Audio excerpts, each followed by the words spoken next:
Attention. Welcome to the Different Spectrums podcast. We dive into the wild world of mental health discussions. Get ready for profound talks, a sprinkle of humor and sarcasm, and a touch of colorful language. Just a quick heads up, our show reflects our individual opinions, which may not align with the standpoint of the podcast, our featured guests, or any related corporate entities. Our mission? To illuminate through laughter and satire because everyone needs a good chuckle. Chill out and don't stress over the small stuff. Legal troubles? No, thank you. Cancel culture? Please spare us. We'd rather keep this space lawsuit free. So buckle up, have a good time, and join us as we navigate the vibrant realm of mental health on the Different Spectrums podcast. Today's episode is sponsored by BetterHelp. BetterHelp connects you with a licensed therapist who is trained to listen and give you helpful, unbiased advice. By using our link, you can get 10% off your first month of therapy. So, Naz, as a therapist on BetterHelp, what has your experience been like? I've been doing it since January 2021, and it's been really fun and exciting. I've been able to reach clients all over the United States and the world. I've had good relationships. I've had folks that I've had for a couple months and a good handful where I've had for almost 2 years now. So it's magnificent. I've enjoyed my time and my clients. I love them. Awesome. You can do it all from your phone or computer via phone call, video chat, or messaging, however you feel the most comfortable. Let BetterHelp connect you to a therapist who can support you all from the comfort of your own home. Visit betterhelp.com/DSP or choose Different Spectrums podcast during sign up and enjoy a special discount on your first month.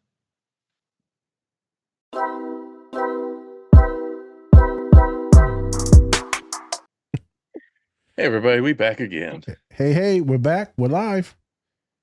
I'm Spencer. Of course, we have our licensed clinical therapist, Naz.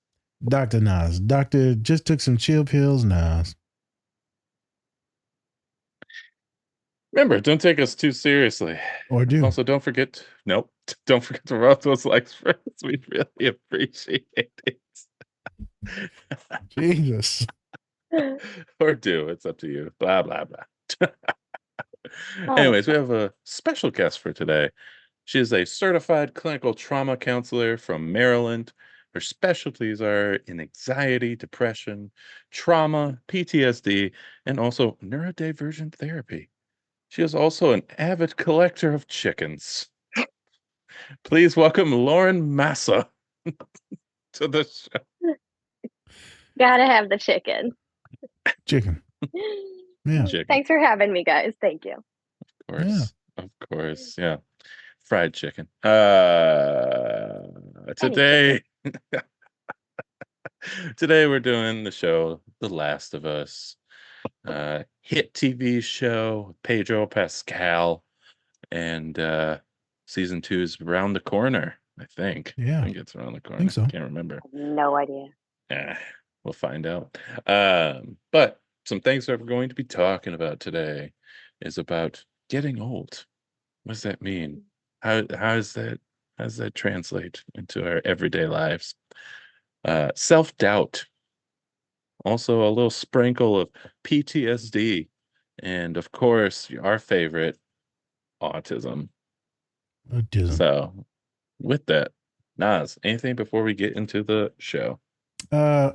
Excited to really talk about, obviously men and men's mental health, but relationships, dynamics. But this is a big time trigger warning. We're going to show magnificent love and relationship between two men. Yeah, I said it right. It's two grown ass white men. The biggest minorities subjugated in the world right now. White men. So we're gonna watch this, but it's magnificent. But the trigger warning is because it's the assisted suicide. So right, they're both going to unalive each other. And so me and Spence will talk about it. If I keep all of that in there, maybe where they're like doing some stuff. But I'm definitely going to keep most of these things in there, my best. Just as a heads up for folks, since this is HBO, this is going to be pretty tight copyright on stuff. So a lot of this might be blocked, the actual visual representation. So I'm just going to have you skedaddle, mosey, cha-cha, Cupid shuffle, your ass over on the Spotify, where you'll be able to see all the scenes directly on Spotify, specifically Spotify video podcast. So the links will be down yonder. Yeah, no, you just gonna, you just scroll. You gonna do a little.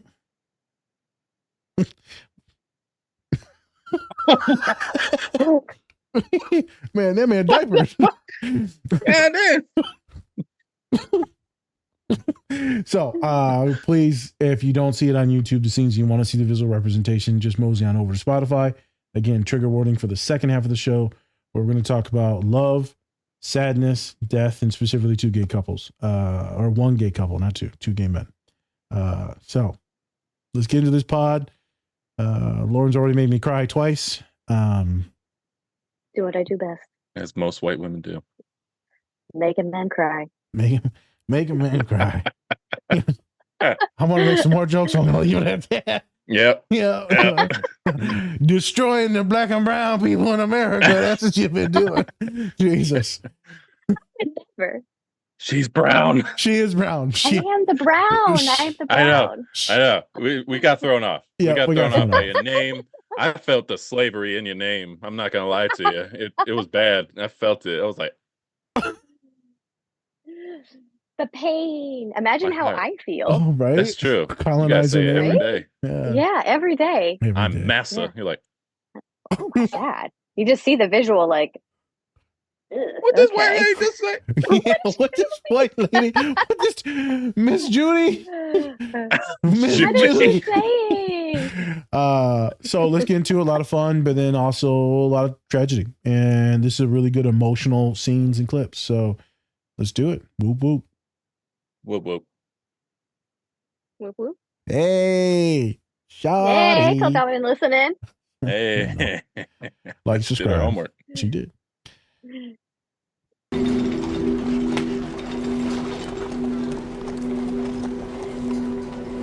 Tommy!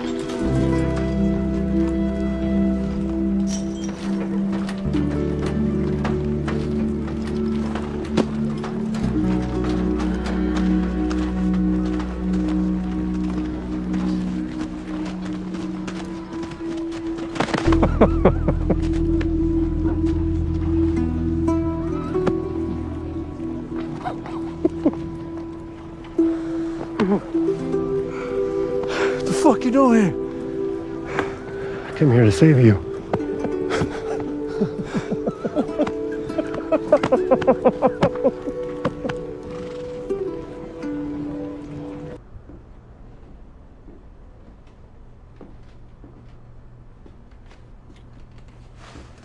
I shouldn't have said what I said.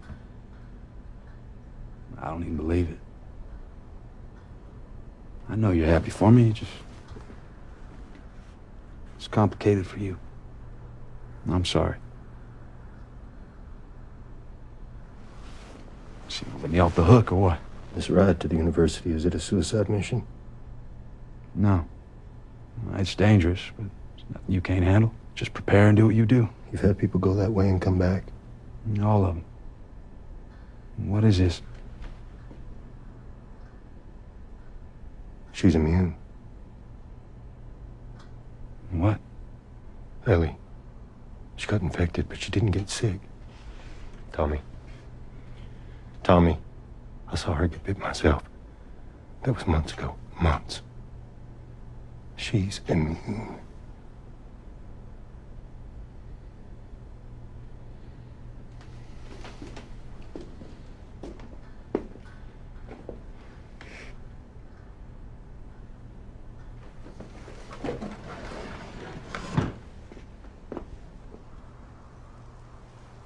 From the beginning. It was Marlene. She hired us to smuggle her to some fireflies. It went bad. Tess got bit. She made me swear to take the kid. It was her dying wish. What the hell was I supposed to do? We made it as far as KC, and then, she saved my life there. From another kid. 5 years ago, I would have destroyed him. But she had to shoot him to save me. 14 years old. Because I was too slow and too fucking deaf to hear him coming. And that's all. I saw a man kill his own brother to save her while I just watched. And today I thought that dog was gonna tear her apart because it smelled something on her. And all I did was stand there. I couldn't move.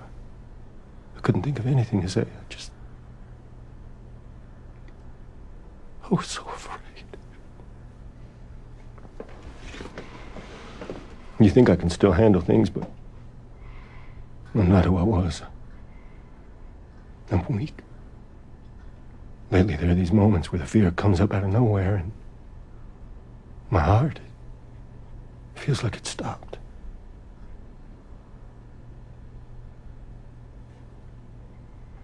And I have dreams. Every night. What kind of dreams? I don't know. I can't remember. I just know that when I wake up, I've lost something. I'm failing in my sleep. It's all I do. It's all I've ever done. It's failure. Again and again. You want me to take her? I'm just gonna get her killed. I know it. I know it. I have to leave her. Joel, I mean, it's why you took off on me, right? To make up for the things we did. Well, here's your chance to bring your kid into a better world. You're younger than me. You're still strong. You said it yourself. You'll come back. You have to take her.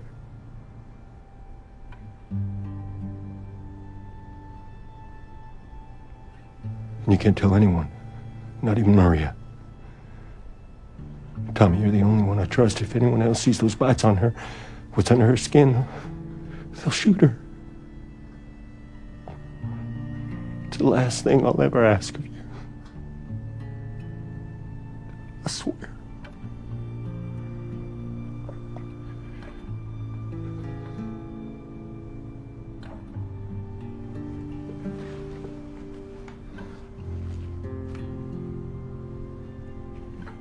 I'll take her out at dawn.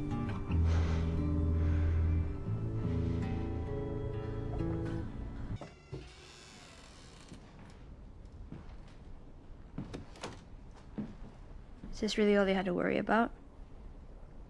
Boys, movies, deciding which shirt goes with which skirt.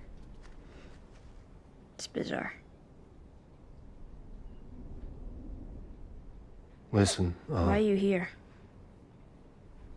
I came here to talk to you. No, why are you still here? If you're gonna ditch me, ditch me. What exactly did you hear? I have to leave her, you have to take her. You know, I stood up for you today because I thought...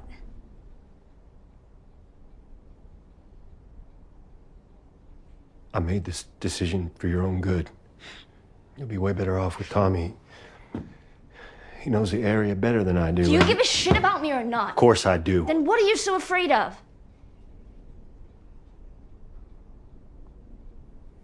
I'm not her, you know. Maria told me about Sarah and... No.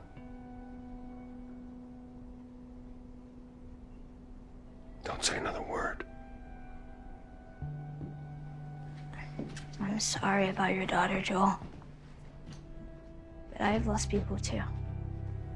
You have no idea what loss is. Everybody I have cared for has either died or left me. Everybody fucking except for you! So don't tell me that I'd be safe with somebody else, because the truth is, I would just be more scared.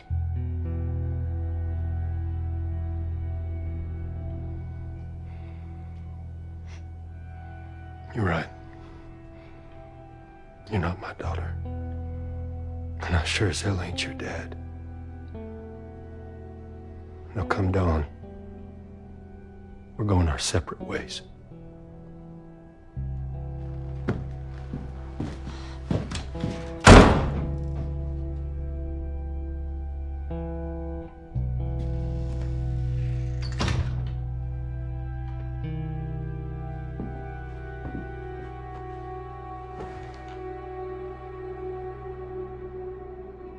goodbye or something? No. I came here to steal one of these horses and go. I would have gave you one. I know. Anyway, that was 30 minutes ago, and I guess you deserve a choice. I still think you'd be better off with Tommy. Let's go. Okay. Why am I even saying that? This isn't for me. This is for us. Who cares what they look like? I do.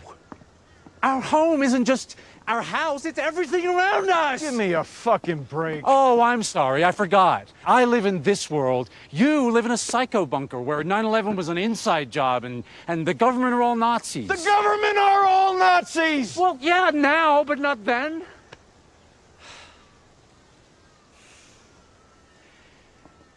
I am asking for some paint and some gasoline for the lawnmower. That's all. I'll do everything else myself. It is not Bill, a ma- if you say resource management, so help me, I will run through one of your tripwires.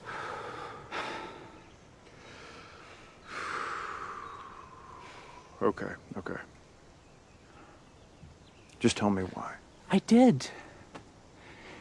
Paying attention to things. It's how we show love. This is my street too. Just let me love it the way I want to. And I'm fixing up some of the shops. Whoa. Not the stupid ones, just the wine shop and the furniture store. And the clothing boutique. The boutique. Are we hosting formal garden parties now? No. But we are going to have friends. Excuse me? We're going to make friends. And we will invite them to visit.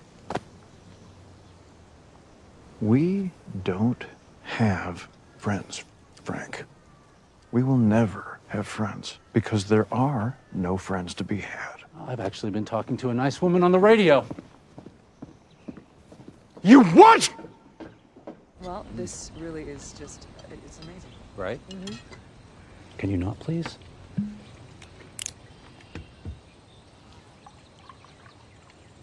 I'm the same way. Oh, you're a paranoid schizophrenic too? I'm not schizophrenic. Well, can I just say, gun aside, which I get, by the way, how nice this is to have a civilized meal in such a beautiful place. It's been so long. I mean it, I want to thank you, even if we don't end up working together. I really needed this. We are working together. We are. You know what? Let's go inside. Tess, I want to show you something. Actually, I have been wanting to see inside. Not inside. Thank you. Yes. Frank! Frank! Songs.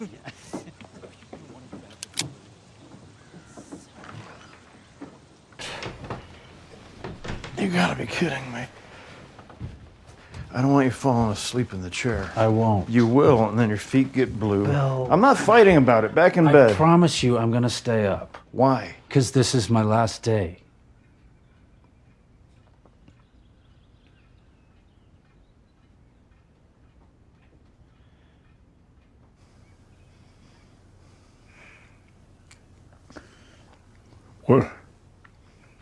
What if we find a doctor? What if someone shows up who can help?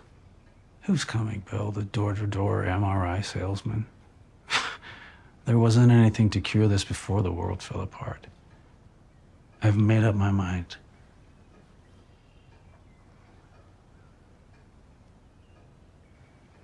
Bill.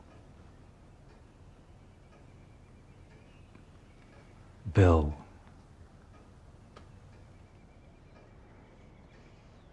Mm-mm. Come here.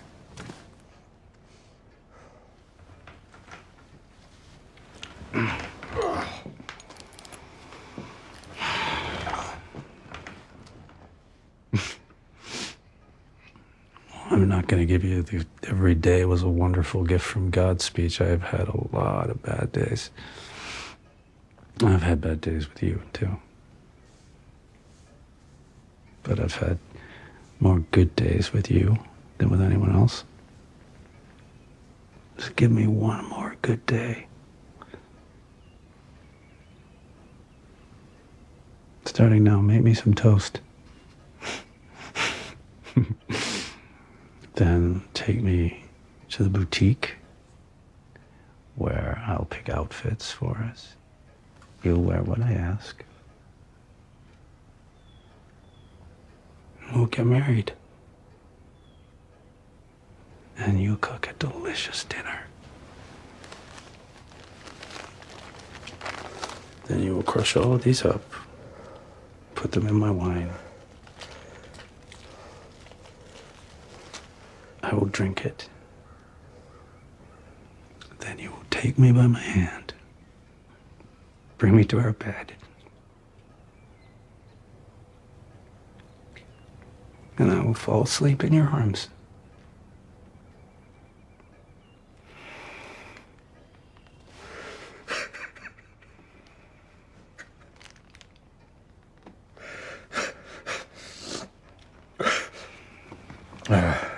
I can't. Do you love me?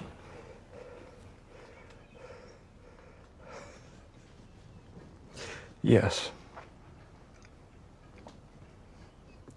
Then love me the way I want you to.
Will it be enough?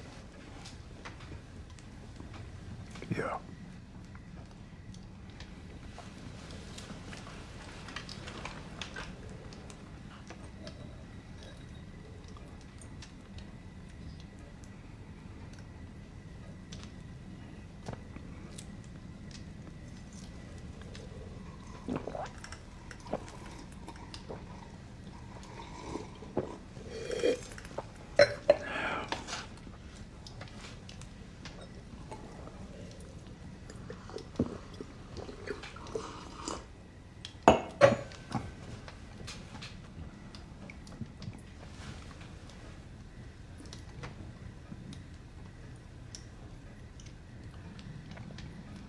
Were there already pills in the bottle?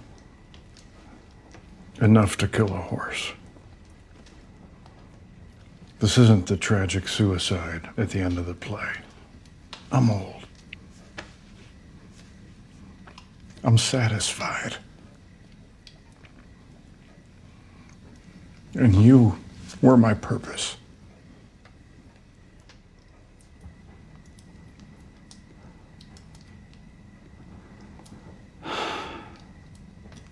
I do not support this. I should be furious. But from an objective point of view, it's incredibly romantic.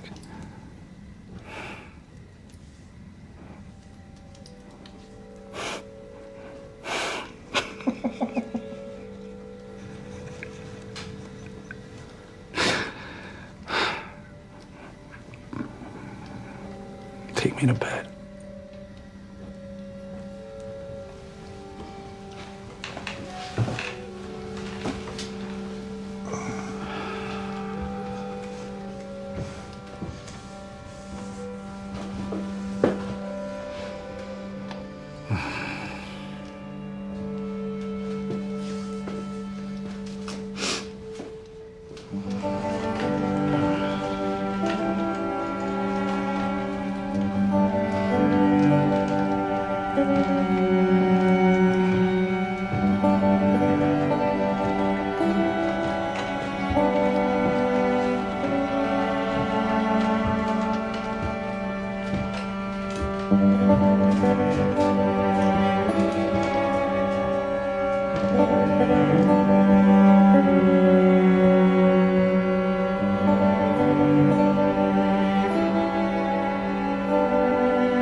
Hey everyone, thanks for watching our show today.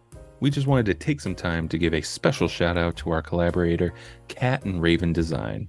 They are a small queer-owned business that specializes in LGBTQ plus pride soaps. They have great designs, some that even look good to eat, but don't. You can get 10% off your entire order if you use the code DSP or go to our link tree. Help support this great small business and help give back to a great community. And we're back again. We're back and we're live. Big boy crying today. Today was a day. You know. I think I was talking to a client earlier. I said she kind of had the same experience I had, Spence, with like not getting that one job. So they got like this really awesome thing. Yeah. Where they're pretty much going to compete for like the fucking Olympics. And then it was taken from them. Yeah. And so that was intense. And so we talked about that. And I said, they ain't gonna lie, it's one of the moments where you're like, it's like you got shot. Yeah. It's a tough thing to be like, hey, it'll get better, you know? That's a tough thing to do because it's like, how could you get better? That's the top, isn't it? It got ripped from you. So I think today we sat in some weird emotions. Right, I showed a Martin Luther King clip, the mountaintop speech that we've showed on the podcast. That I recommend every therapist if to deal with existential issues, go back to that speech. You can go back to our podcast if you want to watch it. Give us the clicks. But also just Google "if I had sneeze" speech. So it's just one piece of it. And, it always puts me in my emotions. But now that thing means more to me after this young girl wrote me a letter, young woman.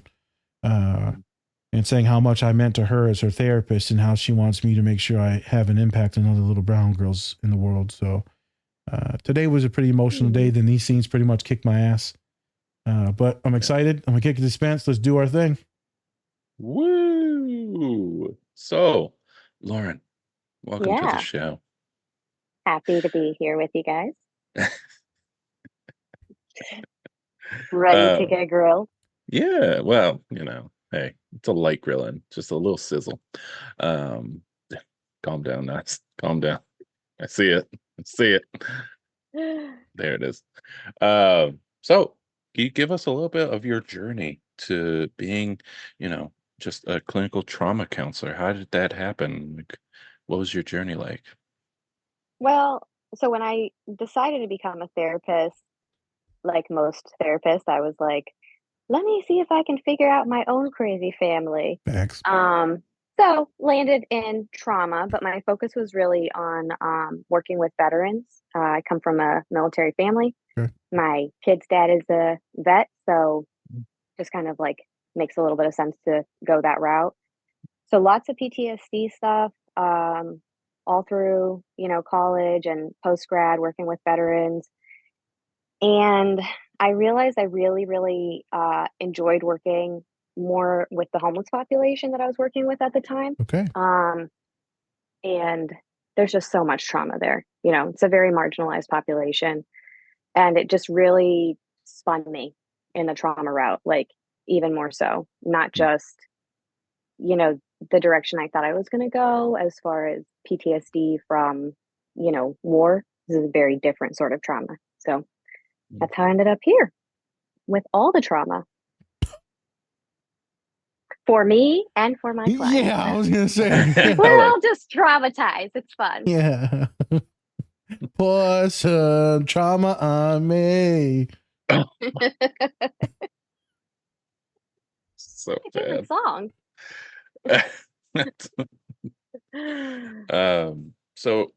So you also deal in childhood trauma as well. What about that kind of? So you did kind of more vets and also homelessness. What made you want to go to like the childhood trauma side of it? That I think came about when I was working in the prisons and the jail with another marginalized population. And, I would be working with all of these inmates and listening to their stories. And it was sad. It was just so sad to see how they ended up in the positions that they were in and the influence that their own childhoods had on the places that they ended up. And that's how it ended up taking me down that road of like the impact childhood trauma has on all the decisions that we make, all the way into adulthood, all the way through our entire lives. And it doesn't go away, and it's especially sad for our inmates because you don't really get that focus for them. Um, Obviously, I don't work in the jails or the prisons anymore, but I still wanted to keep that going just because there are so many people out there that are like, why can't I stop being anxious? Why can't I stop being depressed? Then they walk into my office and they're like, oh, I'm just overwhelmed with everything. It's just too much. And then we really start exploring it. And it's like childhood trauma, childhood trauma, childhood trauma. And so it just kept overlapping. Like the theme just kept coming up. And I was like, it can't be avoided. This is where we're going. It's a cliche, Spence, where they said, every therapist you meet is going to tell you, your parents fucked you up. It's your parents. And the question is good parents, wonderful parents, no matter what, you're going to fuck up your kids. And as bad parents, you're going to fuck up your kids. So the question is, how bad is it going to be? Is it going to be lifelong, lasting, and devastating? You got a few wounds, right? It depends. It's a wide range. And sometimes not always parents. Could be different caregivers. Could be like bullies at school. I mean, there's a lot of stuff that goes in childhood trauma. But the cliche, Spence, is, let me guess, daddy issues. Mm-hmm. Interesting stuff. Yeah, it is.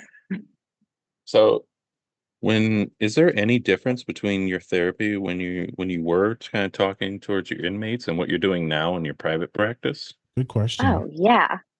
100%. That is a great question, actually.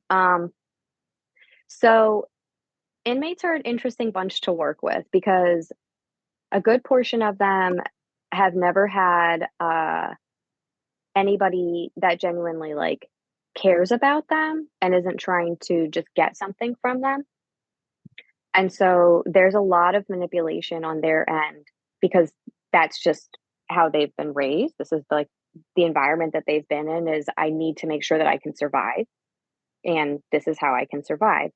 So working with inmates, the boundaries are way, way higher. So I can, be my authentic self, say some of the,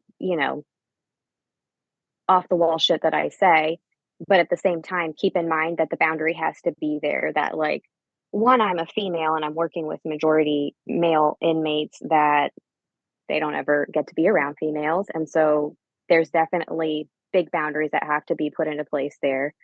And the boundaries have to be there because they will try to, what do they call it? They call it like making the duck. So it's basically like you're the duck and they're trying to like get one over on you to see what they can get from you, Yep. whether it's to bring drugs in, um, you know, to have sex with them, whatever it is. And so it's like, it's got to be like I put, I had to put my RBF on. Like I'm not like we are not like friendly. It's a very different vibe that's coming off. Like I want to hear your trauma. I want to hear everything that's going on with you. But like at the end of the day, that's where it stops. That's enough. Like I'm not giving you any information about myself either. So there's not a lot of self-disclosure. So very, very different sort of experience. So like Spencer was saying, but with your private practice, it's obviously you're a little bit more open, maybe a little bit less on guard, I would assume. Mm-hmm. Yeah. I don't walk in thinking that there's a possibility that somebody like might stab me. Usually my clients aren't really interested in that. So I can be a little bit more relaxed, I don't mind sharing a little bit more information about myself. The area that I'm in is pretty small. So there's a very high chance that I could run into my clients in the grocery store. So that's a conversation that we have to have. And of course, if you're going to see me in the grocery store, like fussing at my kids or dancing with my husband, down the aisles, then you're getting a little bit more authentic view of me than you would in jail. So makes sense. Spencer, I'm gonna pivot in real quick. So I've noticed, Spencer, as we've talked to a lot of women of color, or just women in general, but it's always been women of color. A lot of y'all work in the prison system. And so I find that interesting. Why is it, not why. Do you see a lot of counselors or social workers being in the prison system that are women of color? Or do you also see a lot of white women? Do you see a lot of men? Because I've got a lot of homegirls and they're all black and brown and they work in the prisons or they did work in the prisons. Yeah. Is there an affinity towards that population with our people? Or is it just we're not scared, so we'll go in and talk to our people versus other just like legit just white folks? Or is there a lot of white folks and we just happen to talk to everyone that works in the prison? I don't know. Because obviously, like I'm extremely white passing. I'm halfway, so most people don't look at me and say like you're a person of color or anything like that because they just don't. Yep. But the majority of the folks that I've come in contact, especially in the mental health world, it's primarily women. Yep. And they are people of color. Yeah. That work in the prison system. Know. But when you go into private practice, you go clinical mental health and all that, and then it's all white women. Yeah. Very different. Interesting. There has to be some data demographics around that. Well, also the people that we've talked to have also worked with veterans as well. So they've worked with veterans and in the prison system too. Yep. So it might be a correlation as well.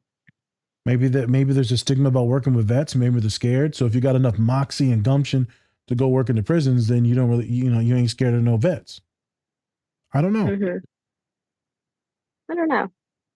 Maybe if you are, a person of color, you have some experience of being part of a marginalized population. And so you want to work in the prison system. It's a lot of minorities that are in there, black or brown, unfortunately, black and brown people in there. Yeah. Yeah. We're the smallest percentage wise in America, our populations. And yet we're astronomically like 80% of the total there, 90% of the total. It's interesting. So maybe that's why our population is drawn towards that. I'm sure there's tons of research and studies on that.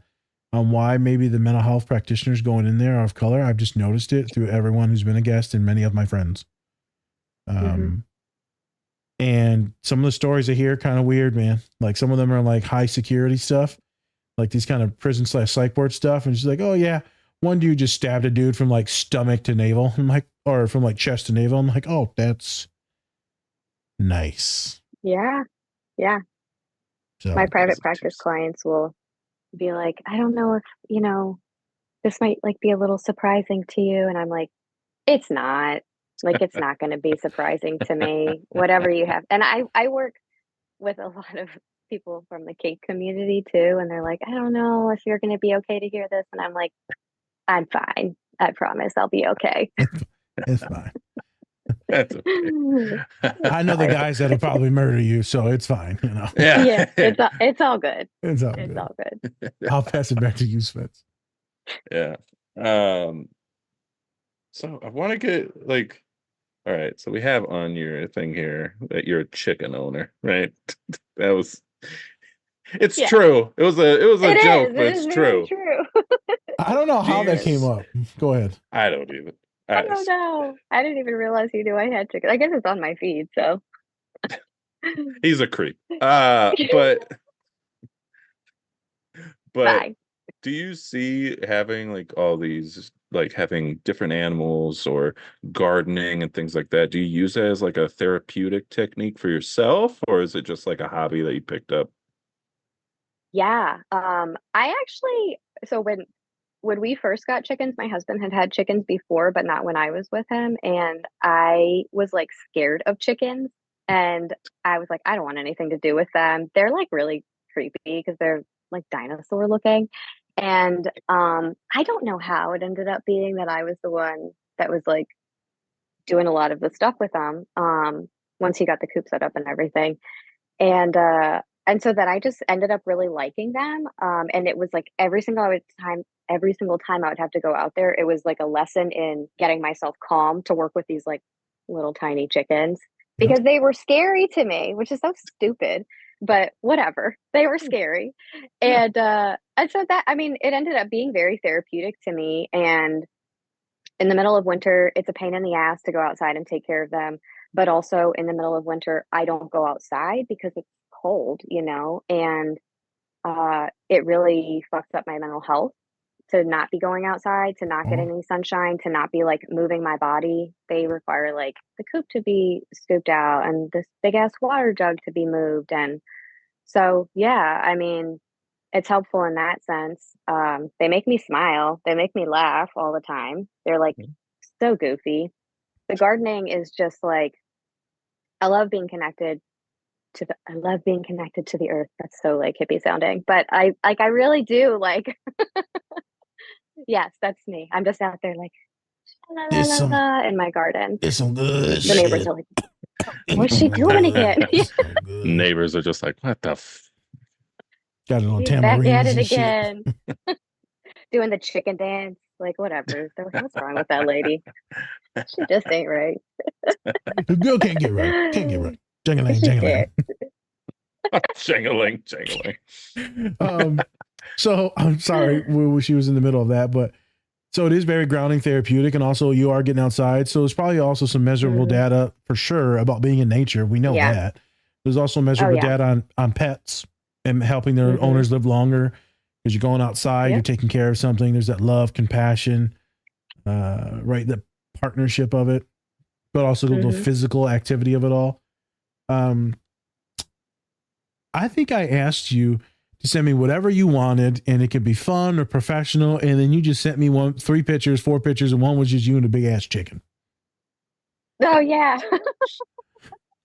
That's probably how that came about. And the reason why I ask people to send whatever they want is because when Mandy, one of our first guests in season 1, she's like, I've always just been asked for professional pictures or pictures that I have to be like gorgeous or like her modeling, legit gorgeous individual that models. And she just sent me some really fun one of her like at a carnival or a fair, just doing a peace sign and just happy as shit. I was like, all right, that's what we'll do. So that's the one. I've been asking people for whatever the fuck they want, and it doesn't have to be professional. And you sent a chicken. It's like when you're on Tinder and you're swiping through dudes and it's like deer, fish, deer, fish, deer, fish. Chicken. Changed it up. I like that. Chickens. Like that guy with the chicken. Who's that girl with the chicken? The next scene, Apparently that's what deer. Shotgun. There's a pattern here. Why did she have a pillowcase on? Oh my I'm god. joking. No. Completely joking. Completely joking. It's only on one half of her face. But as we pivot away from that, but still on that topic, so I asked another person, I don't know how I said it. I said, hey, you can send me whatever you want, homie. And she's like, oh, okay. And I said, just as a heads up, someone just sent us one of a chicken. So like, you can literally send me whatever the fuck you want. She's like, I'm going to beat her ass with a chicken. So she takes a picture with two chickens. Oh, we're in a fucking competition now? Let me go get my 13 other chickens. Oh my Here God. we go. So Spence, this other awesome individual, awesome woman, she makes a post about this a couple of days later after she sent it to me, and she shows me how like legit she has like this phobia and fear of the chickens. And like it took everything out of her, and she had to regulate, kind of like you said, to go grab these chickens for the photo. I'm like, girl, that was not needed at all or requested. She's like, your podcast is already making me better. I was like, girl, now your reward is you get to murder them and eat them. So Chicken nuggets later. oh Great my food. chicken fucking tenders. Hey. But I just thought that was interesting. So this is going to tie into something earlier. I'll kick it back to Spence. We'll get into the scenes.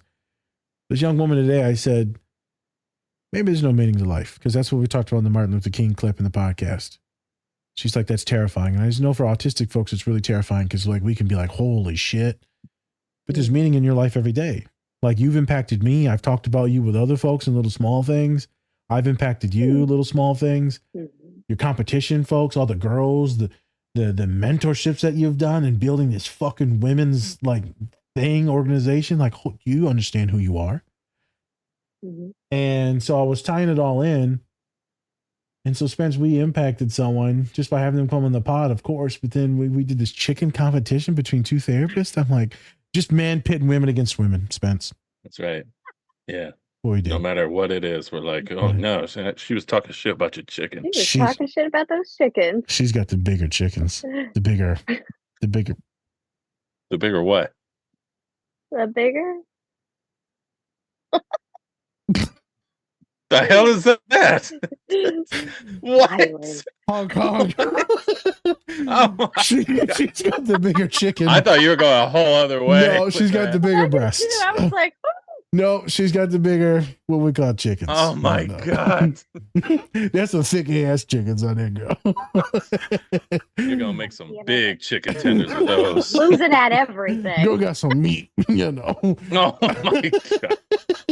We'll go to Tapatio. So we talked about this, and it was just, it's funny, but you talked about kind of, you were scared of them.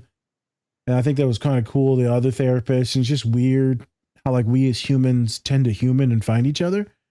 And I'm not really sure if I added you immediately and that's how we connected, or did you find us? I think you might've been one of the 50,000 people I added. And then you shot me a message. I don't know. I found y'all and I just was like, these guys are fucking hilarious. And so I don't know, I was just commenting on your stuff and you were like, hey, and I was like, oh my God, that's what it was. Talking to me. Yeah. I was like, oh my God, I feel like very special. Yeah, no, that's right. All the millions of people that are following you. I know. Well, you know. Well, no, not yet. Yeah, it's a little exaggerating, maybe a little bit. But lots of people follow. Millions in my mind, you know. Yeah. Yes. Yeah. It doesn't show on the page, but it goes in his mind. That's the people in his mind. Yes. Yes. You just call me schizophrenic? No. I'm gonna go full therapist and say we all have parts, Nan. These are just the parts of you. It's your fans. Fans. I got a lot of parts. A very small one. It doesn't actually get the job done. It does not get the job done. It does not. All right. So funny. Well, I'll pivot back to Spence for any more questions. Oh, thank you. Speaking of chicken tenders, you also do neurodivergent therapy, right? So Yeah, what can I give us some background on that? How'd you get into neurodivergency? Well, I guess, so going back to working with the veterans, one of the, homeless vets that I was working with, she was a trans woman, and it Okay. was the first time that I had ever, like, worked with any trans folks, and so I was like, "I need to go, like, learn about this so that I don't end up fucking this up and, hurting this poor woman even more than she's already been hurt." And so that really led me, sticking with marginalized populations, working with a lot of LGBTQ people, and you cannot work with the LGBTQ community and not automatically notice that there's like so much neurodivergent people that exist. There's like so much overlap. I'm There's awful studies with on it. statistics, There's but studies on it. yeah, but there's like lots of studies about the overlap there.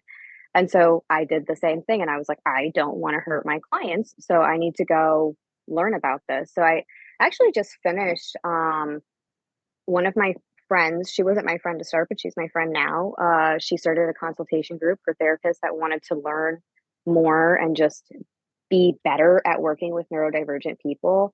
And it was incredibly eye opening for me. And there was just so much information. And so it's like all my deep dives that I'm doing right now, all neurodivergent, like everything. Like, I have like 8,000 windows open on my phone and my computer of just training and an article and podcasts and just everything. That's why your computer didn't work. Shit's bogged down. That's what I seriously was like Xing out of Windows. Do you know So how many painful tabs. it was for me? Oh my God, it was so painful. You have no idea. I'm Yeah. like, I I can could never use get this. these. I can, and I do. I'm like, I'll never get this tab back. Just close it. Just close it. You can literally hit the history button and it'll come back up. So No, it's not the Who goes same. You back don't to history? understand. Who Nobody goes does back to the that. history? I got to clear my history all the time. I got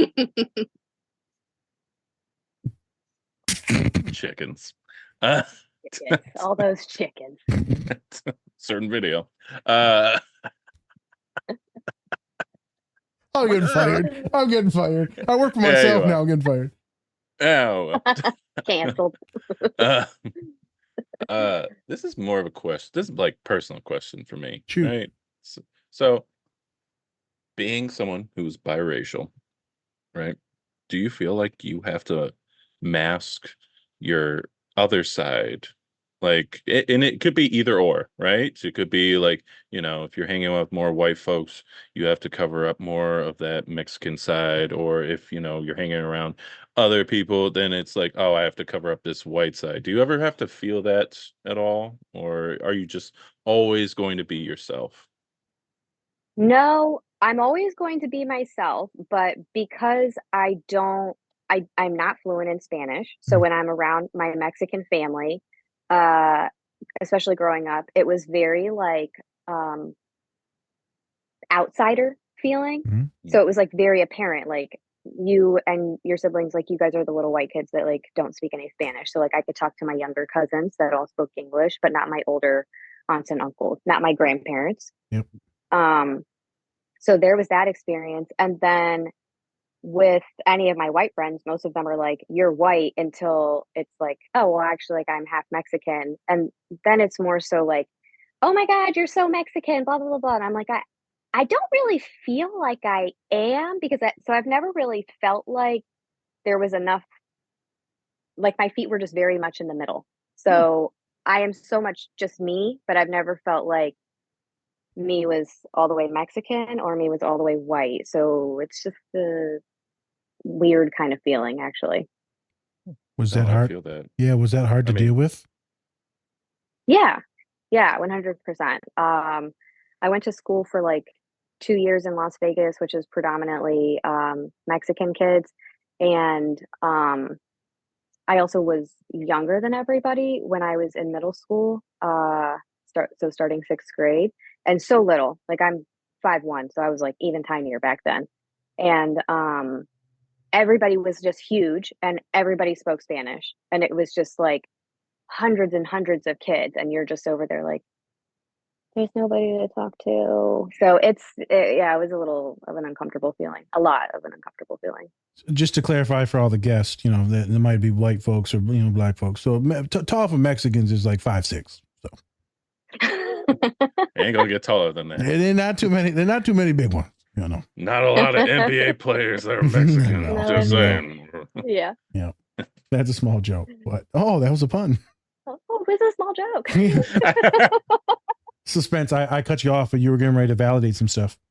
Oh yeah, no, because I feel that same way. Being someone who's white passing, but then also has a black father, it's just like, and then I feel like I'm more towards like the black side more than the white side. I feel a lot more comfortable with black people Yeah, than I black do folk. more with white people, right? And so sometimes that can play a big role because then like if I don't have friends or if I have friends that are white and they just automatically think I'm a white guy, and then they can say some crazy stuff if they Yeah. and then I have to chime in and be like, Mm, no, No bueno. No bueno. no. There it is. You know coming out. Spanish. Look at you. It's See, you me. know your little bit. Speaking the Espanol. You want to know? You girl know her Mexican now. She know her Mexican now. You know that girl done had some beans. You know. Oh my God. Some frijoles. Just a little bit. Oh, look at you. You know all the words now. Look at you, motherfucker. Like I'm like queso, burrito. Yo, so taquito. you know the foods too? Shit. You think you better than me, huh? Oh, okay. You think you better. That's what it is. Fuck you. Yeah. Mhm. Quince, Mira, Quinceañera. or whatever. Quinceañera. Quinceañera. I'm getting worse There you with it go. as the weeks go on. You really are. You're like quinceañero. Quinceañera. I can feel like a slur coming in there as I'm saying it. Like, build wall. Kingston, build wall. It hurts. It hurts. Where's the wall? I'm joking. Oh my. Complete jokes there aside. It is, right there.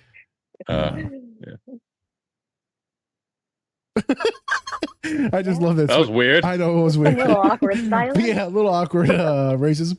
I mean, I guess I'm gonna chime in on this, and then we can get to some scenes. But Yeah. I mean, hey, I'm Arab Lebanese family, and my grandpa immigrated from 1940 from Ellis Island, and my mom's side of the family immigrated in around the same time from Mexico, and don't speak a lot of Spanish, don't speak a lot of Arabic. Grandfather makes sure he whitewashed the entire family to assimilate. Mom's parents did their best to whitewash to assimilate. And so you get shit on by a lot of people these days because you don't know the language or other Chicanos, right? And they'll be like, "Oh, you some white boy, or you some." I mean, I want to say the N word, but I'm not gonna say the N word. It's so negative, so right? Because you act like them, you dress like them, you talk like them. I'm like, so I never fit in with the white kids because I was too hood. Never fit in with the black kids because it wasn't hood enough. The Arabs, shit, there weren't no Arabs at my school, so. Who did I fit in with? I fit in with the weird kids. I fit in with the kids that were definitely autistic as shit. And that's where I found my love. Thankfully, I'm a big boy that was able to play sports. I got bullied a lot when I was younger based on all these identities. But then I got big. And now I was like, oh shit. Now everyone like gives you respect. And now you're like hurting people. And they're like, oh, Nas is like that guy. And now you're like the captain. And they're like looking up to you and shit. I'm like, who's black enough now? The British Motherfuckers. I'm the blackest one here. I'm the black man now. I'm Captain Black. Like New Girl, it's so black, it's the blackest. He's like, marketing's gonna be terrible for this. It's just weird, man. And with some folks, you have to put on that, I don't know, that gruff when I go back home. But then you have to put on that code switch, the intelligence when you're on white folks. It's just weird world to exist in. So I can relate to both of your experiences. It's tough. Mm-hmm. And it's just interesting too, man. I mean, I told Spencer the other day I was playing basketball. He's like, man, you know how it is with black folks, man. You one of us. And I'm like, even black folks think I mean, I don't know what the hell race I am at this point. Hey, we always go back to the police report. You're Polynesian. Polynesian. The big Polynesian man in his diaper attacked me. You did have a Hawaiian shirt on, so I did. That's it. That seals the deal. I had some Kool-Aid. Oh my god! What flavor? Oh yeah, it was purple. I keep it black. Ah. That purple drink. All right, All right, let's let's get into the get show. into Let's the get into the show. show. How is this a show? This is such I a don't bad know. show. This is still the show. Yeah. Yeah, exactly. Oh shit. Like, this is what I'm a part of now. So, This all is right, the- we're doing The Last of Us. Yep. Right. So this virus breaks out. It's like a fungus and spreads everywhere. It turns people into these things called clickers. It's true. It's And what don't it they is. make a pill for that? Ah, the chill pill. yeah, One butt chill pill. it's not orally. So um and so then all of a sudden you get this post-apocalyptic world where, you have all these different factions and everyone's spread out, and you have cannibals, you have the military still trying to like keep everyone condensed. Then you have all these different factions of people that are just out to get land and murder people, post-apocalyptic stuff. You've seen it. But then we have our main protagonists, Joel and Ellie. Ellie is immune to being bitten by these infected things called clickers. And so even if she gets bitten, doesn't affect her. While everybody else, if they get bitten, then they turn into these mindless monsters. Yeah, Um, they're like autistics. yeah. Don't get bit by an autistic. You never know what's gonna happen. Instant dirt. Oh my god! I want some chicken strips. Huh. um, and so now Joel he's assigned this task of taking Ellie to these people that can use her blood or whatever to try and make a cure. And I say try, because they don't even fucking know. And so, yeah, that's like the main story of him trying to find a way to make sure that Ellie gets there safe, with some quests along the way. So I want to know, Lauren, why did you pick this show of all the shows? Well, because you guys told me I had to, so that was the one Okay. that I went. No, I'm Well, just kidding. Did we? I don't feel like I did. No, liar. you did it. You did it. No, I'm just fucking with you. No, there's okay, so working in trauma in a post-apocalyptic era, I would say it's like a cesspool of trauma that's there. So there's a ton of shit that we can talk about with it. I literally was like, I'm gonna send you every clip from every single episode. Can we talk about all of them? Let's talk about the show. We don't really have to pick a scene. Yeah. Really. Pick anything. Just sad. And then she talks to me like, I want this show. And I said, we're going to do the gay guys. And Yeah, she's like, that's right. she's like, not them. Not them. Not the It's gay guys. June. Not that it's June. You have to do the gay guys. Yep. All right. So I it was, guess. it was trauma what drew you to it. There you go. That makes sense. Yeah. Yeah. I Yeah. mean, have you? So I'm assuming you were working around the time with COVID and everything like that. Have you were able to like connect anything from like the COVID side to like maybe this when it's like it's not post-apocalyptic for us, but some people thought it was close to it during The the end time. of the world. Yeah. Yeah. No, honestly, I didn't even think about that. And I watched, wasn't the show on during COVID? Didn't even think Yeah. about it. I think so. No, it was just last year, Unless the year it- before, right? It was just within the last 2 years. Oh, was it? Yeah. So it's post I COVID. feel like Yeah, it was COVID's just like 2023. Yeah. You're right. gone on for so long. I have no idea. No, I didn't even think about it. I must have like blacked COVID out of my mind when I watched it. Then I was like, we're not even going to go down that road. Again. Every time Just there's not even thinking viruses, about I it. always think of COVID. I'm like, oh, here we go. I mean, it makes sense. Yeah. That makes sense. Yeah. Fair enough. No, All couldn't right. even think about it. Okay. Well, hey, you know what? That's how it be. So the first scene that we're going to be doing is all about, Joe meeting his brother. Oh, yeah. So get a nice hug in there. Nice man hug. What were the reasons why we wanted to do this scene? Why? So I picked this scene, Yeah. but then Lauren went and found it for me. I did. Yeah.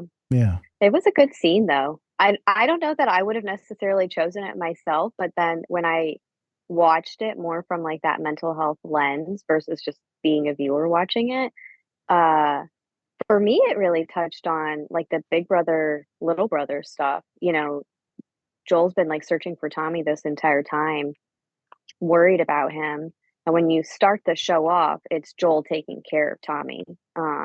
And just because I guess it sounds like he's a little bit of like a screw up, like I don't know what he was doing, but he got himself in some trouble. And so it sounds like Joel felt like he always had to go and take care of him. So that's kind of the lens that I watched it from, was this like responsibility for siblings. Yep. Yeah. And before we kind of get any further, Joel, so he lived through like the start of this like pandemic that started happening. It was him, his brother, and then he had a daughter, but his daughter was tragically shot by the military. And he was trying to protect her. Yeah. Crazy scene, first of all. First, like when they were riding through the towns and stuff. And I was sobbing, yeah, bro. That was a tough one. yeah, that was Yeah, tough. that was rough. That was rough. Yeah. And so now with Joel, now we kind of get like this father figure. As you kind of see in the show, he's a father figure to Ellie, but he doesn't want to. He's trying to push that away as much as possible so that he can remember his daughter. So that and it's not replacing her either. It's more of just like, I have to keep her at a distance, because then if she dies, I'm gonna be fucked. So Yeah, devastated. That's a whole nother topic we'll shift to in a second. So I specifically chose this scene. Yeah. And we chose a lot of masculine scenes on this pod because, you know, we feminize almost everything, and we show women as these accurate, as these magnificent lovers and caregivers, empaths, emotions, right? Hugs, crying, togetherness, right? But we don't see it from men. We don't see it from men, but we know there's a lot of good dads out there. We know there's a lot of good men. Doesn't matter if you're cis or trans. There's a lot of good men out there. And so, you know, we like to talk a lot of shit, but there's a lot of good folks out there. And we like to say in the black and brown community, everyone's fatherless. That's actually bullshit. And that's a horrible myth. And so we look at this with two men hugging and embracing. You see the love. You see the great acting and writing. You see the holding your breath. And then also the like heavy breathing as well, too. You can hear like the tears and the stutters. You know that he wants to protect his brother or go find his brother, and he will murder everyone and do everything to go find his brother. I mean, for a lot of us, it's how it is. You know, my brother protected me and pretty much raised me when Pops was gone and Mom was gone. And now it's, you know, it's reciprocal. So now I do a lot of things for Salim. And I've told Spence, you know, I've seen him freak out when someone says something stupid to me on the street, and he's like, "I'll kill you." I'm like, "Salim, you can't say this. You can't. I get it. You can't say this." Some people haven't seen what Salim looks like, but it's just man. He's a shorter version of Nas, pretty much. Shorter version of Nas. I'm the 6'2" version. He's the 5'0" version. Yeah. Oh, okay. Yeah. And so you'll do anything to go find or protect your family. And I think it's a wonderful story of suffering for so long. You're deprived of this love and this bond and this connection. Then you finally get it. How do you respond? You can't even talk. You don't talk. Just a hug. You see it when these photos of moms or military members coming home and then the kids just hug them and cry. That was that moment. You see it when couples go through a bunch of shitbag partners and then they finally find that one good one and they're like so happy, like they're like devastatedly happy. But then they're also questioning, when are they going to lose that person, or can they trust that person? And so that reminds me of the relationship between him and his pseudo daughter, Ellie. And so I guess we can talk about that real quick, and I'll kick it to our counselor here. You know, it's tough in these relationships to lose someone and to grieve. And like if we see in the later scenes, he's like, "I've lost so much." He's like, "Little girl, you don't know shit." And she's like, "Who the fuck you? I've lost everyone." You don't know anything at all. You don't know what I've been through. So like you said, the PTSD and grief. which transitions us into the next scene. So that's why I kind of wanted to like shift into that. I just wanted to show two men do have love. They do have emotions. We just shot a podcast that everyone's going to see, Spence, with Creed. And we see these two men, very masculine black men, like sit down and fight and then reconcile, right? And you see the love, you see the connect, you see the protection. Yeah. Let's not get it twisted. Some of us men suck at emotions. Good majority of us do. But we show a lot of stuff through protection because we never taught him about emotion. So I'll protect the shit out of you as best as I can. Yeah, I know when I love someone because when something weird happens, I'm like, murder? Who do I have to fuck up now? And being my size, you know, it's like, I got to watch out when those feelings come up. But as soon as they come up, I get a little clenched or like in the office, I'm like, My client's like, Nas, what's wrong with your face? Oh, sorry. Is this better? I'm happy now. I feel like Edgar from Men in Black. I want sugar water. Sugar water. Sugar water. So, Spence, set up this second and third scene for us. What the hell's going on? And then let's kick it to the counselor to help us break these down, these magnificent scenes that she chose. It's when they come in and the two brothers. Oh, okay. I was looking weird. So it's Joel and his brother. And Joel has a request for him to take Ellie to this place where these scientists are. They're gonna experiment on her, but they don't know that yet. And he's pretty much telling his brother, Joel's telling his brother, I'm just too old. I just don't have the reaction time. I can't hear as well. I mean, this guy's been shooting guns off near his face for like years now, so his hearing's shit, let's be honest. And so he's just not as quick anymore. And so he knows that his younger brother can actually do the things that he thinks he can't do anymore. And he's pretty much on the brink of tears, cries, because he knows I I don't think he wants to do this. He doesn't want to give Ellie up to anybody else. He feels like he needs to do this, but he knows that his body and just his mind is also just kind of going. And then we have the other scene of where Joel's actually breaking that news down to being like, hey, my brother's actually going to be taking you. I'm going to be leaving you. So now Ellie has another person leaving her life, right? And so now we have that trauma kind of building up again. And she already sees it coming. She heard him. She was sneaking on him because she's a sneaky individual. Sneaky snake. But Lauren, like, what about these scenes kind of hit you, and how have you kind of related having this moment with like a young person having this PTSD, and and okay, what they're going through, like how's that kind of related to the clients you've seen? Well, Joel initially, just like everything that he was describing, it was like if a vet was sitting in my office, and it was just like heartbreaking because like Nas was saying, men showing love and showing that they care for somebody is being able to protect them. There was a lot of like shame that he was experiencing in that scene to be able to admit, even to the person that he cares about the most, that I can't protect her. Like I can't do this, and I'm just having like these nightmares, and I'm losing, in all of them. And it's just all this self-doubt. And there's a lot of scenes that are building up to that where he's like shaking a lot just randomly, like for no reason. And it's like building up to the PTSD. Like if you're looking for the signs, you're like, oh, there they all are. And so it was gut wrenching. Like I've I've had guys having that conversation with me, like in my office, just from that perspective. But then from Ellie's perspective, it was heartbreaking in a different way because she's never had an opportunity to have a caregiver. She's like grown up essentially in post-apocalyptic orphanage. She never knew her mom or her dad. And this person's come around, and by this point they have like developed a very close connection, and she has that caregiver. And I mean, unfortunately, when there's zombies everywhere, like everybody that you know and love is dying. And so she's got this person, and now he's leaving her by choice as opposed to being taken from her, something that she can't control. And he's in that caregiver role. And so you just see that, like, ugh, it's so sad that she's like, and you're leaving me too. And he's like, you're not my daughter. And you're like, oh, but she is. You even called her family just a little while ago. It's so sad. So Lauren, why?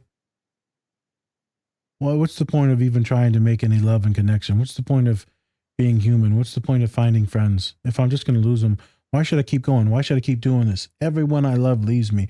I'm worthless. I must be worthless because they always go, Lauren. Why should me, your client, keep going forward? Why? Can you help me figure out why I should keep going? I mean, if the client asked me that, I would say, what brought you into my office in the first place? Like, if that's really the place that you're at, why are you here? And that's the answer. And if it's, I just don't feel like I have anything left. Well, the thing that you have left that brought you into this office then is yourself. Like, you're valuing yourself enough to want to come in here and keep going. And we're going to keep working on building up, like, whatever you have going on inside of you. Like, we're going to build it up. We're going to make you feel a little bit better about yourself. And when you feel better about yourself and you're able to build up that relationship and trust within yourself, then you do want to have those connections with other people. You do crave that. Like, whether we're introverted or extroverted, I always say humans are social beings. Like, we want some sort of connection. We want to belong to something. And if you've not been able to trust yourself at all at that point, that you don't belong in this world, it's going to be hard to trust anybody else. Lauren, the world just keeps giving me shit. It keeps giving me shit. It keeps putting shit people. It keeps taking the good ones away. So my advice is for me to just keep pushing through and then keep dealing with this. When is this shit going to stop? That's what a client told me today. I think I would say I can't promise that it's going to. Yep. And that's shitty. And then we just sit with that. Yep. Sometimes it's about sitting with it for real, and you just kind of stew in it and you talk.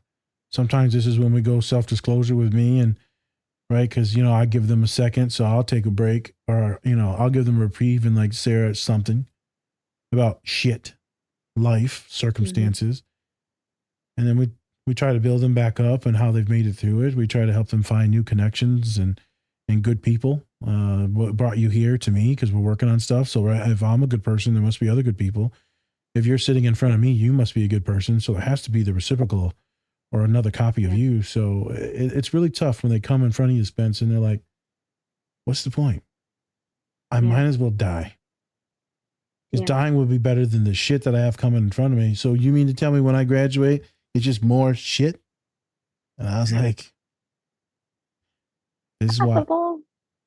Probably, let's accept it. Life is a lot of hardship. And there's joy, but it's only momentary. And then even those joyful moments, me and Spencer know that we don't fucking always remember them. And that's when everyone, the younger population, wants to take all the photos. But if you take the photo, then you never really fucking actually remember it in your brain. And so I have my boys, women too, but specifically boys recently. I said, I need you to do something for me. I need you to walk outside. And when you play your last game, I need you to sit down in the grass. People are going to think you're weird as shit. I need you to sit, smell it, feel it. I want you to remember the moisture when, you're laying down on the grass and you feel that moisture when you stand up. It's a little wet, because you're probably never going to feel this again. And then I need you to go home and journal about it. And then a couple of weeks or a month from now, I want you to go journal about your reaction to the journal article now. I want you to burn this into your brain. And he comes back and he said, Nas, I see all of it. I see every single moment. Parents, all of it. Like it's burned. And I said, look at you. Look at you. You did it. You did exactly what I need you to do. And so we try to remember the good moments because we know the sad ones will be there. I'm going to pivot. I'm going to role play another thing with you, what Spence just said. I'm getting old and I'm scared. And he's crying now and I'm scared and I'm losing and I have nightmares and I don't even know what they are, but I wake up terrified. I'm losing in my sleep and I'm losing when I'm awake. What do you tell someone who just says that to you? I would just cry. Facts. No, I need the client to be my therapist. I'm just gonna cry. It's painful, man. It's like painful to listen to that kind of stuff. And I honestly, I think I would just validate that. That's really fucking painful. Really fucking painful. And I mean, I think sometimes, you kind of touched on it a little bit, like that therapeutic relationship is so, so important. Just to have another person that's right there with you, that's like, I don't know what the meaning of life is. Like, I cannot sit here and promise you that it's going to get better, but I'm going to sit in this shit with you. And it's just like having somebody else that's there with you. It's like, I can see that you feel like you're losing, but you're here with me right now. So obviously, there's something that's making you take that next step forward. Every step that you take, even if it's so, so tiny, is moving you out of that hole that you're in. Facts. It was painful, man. Oh, that was a tough scene. I cried during that scene. I was like, God damn it, Pedro. It got me. I've heard that. Oh, I've heard that though. When they tell you, right, they're having the night terrors. I've seen my students, my autistic students, my neurotypical students, specifically autistic. And the night terrors are son of a bitch, especially when they're getting overstressed or overstimulated. Some of my students are, schizophrenic and autistic too. And it starts to build and build and build, Spence. Now they're hearing shit. Now they're seeing shit in their sleep. And they're like, Nas, I don't sleep. Can't sleep. Because that's when the scary stuff happens. So they just sit there and they rock and they stim. I'm like, girl, we got to sleep. We got to get meds. I'm too scared to take meds. I don't have money to take meds. So this is when I do my best to start after we do the validation and we sit in it, right? So, but now we got to start doing some social working, not therapy, because we ain't doing no therapy right now. Yeah, sometimes you got to do the social work stuff. We got to do the social work stuff. So now we got to figure out, Spence, how to handle all the extracurricular shit that's getting in the way. That way my kid can't sleep. And if it is PTSD from some horrific abuse or traumatic event, then maybe we do some EMDR, which is a trauma-related therapy. We make sure if they're neurodivergent that they're playing and stimming with something in their hands, right? So that way their brain's kind of reprocessing things in a better way. My clients tend not to dissociate or go catatonic when they're fidgeting with something. Helps them process. Until today was funny, Spence. I bought this. It's a Shishibo. It's called Shishibo. Yeah. So it's the brand of this like magnetic thing that turns into a bunch of different like things. Uh-huh. Yeah, it's really cool. So I bought the one a couple years ago, and then they came out with a Ninja Turtles one from Turtles of Mayhem. And so that's cool. My one client today got it to turn into a box, the normal one. He's like, holy shit. He just sat it down. He's like, I'm done. My Olympian comes in and she's playing with the turtle one. Holy shit. I said, go figure, both of you autistic motherfuckers. I was like, y'all need to meet each other. They figured it out. Yeah. I mean, it's a great moment and then they're like, what were we talking about? Nobody knows. Nobody knows. And so my kid was in there crying today and all this stuff. And it's just horrible dreams, nightmares, dissociative, dysphoric. And part of my specialty is just making people smile. I said, girl, how you feeling now? She said, I feel a lot better than when I first walked in here. I was like, I might as well die. Now it's like, I got to like laugh a little bit, cried a little bit. Now maybe the shame isn't as bad. So now we did a little like, okay, you're going to do this, this, and this for the next 3 days. He said, you ain't been to class in a week. So based on what you told me, it sounds like you need to go back to class by Wednesday. She said, okay. Wednesday, we're going back to class, right? And so I think that's the baby steps.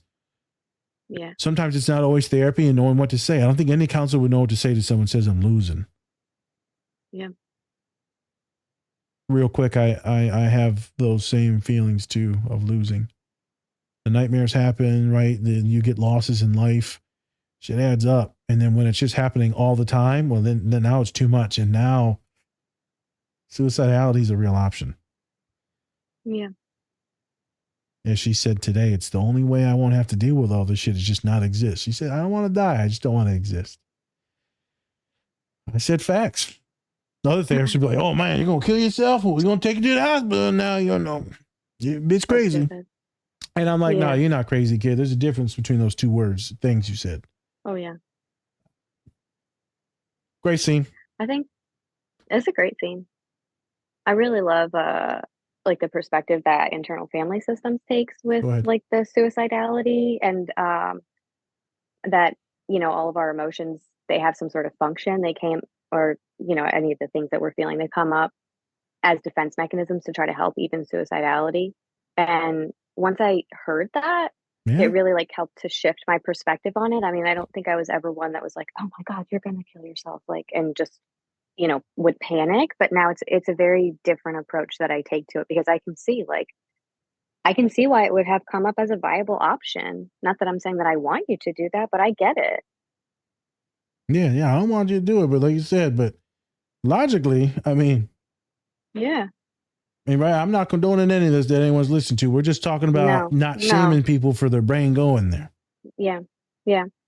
Yeah. Right? Not at all. Everyone I pretty much love has been there.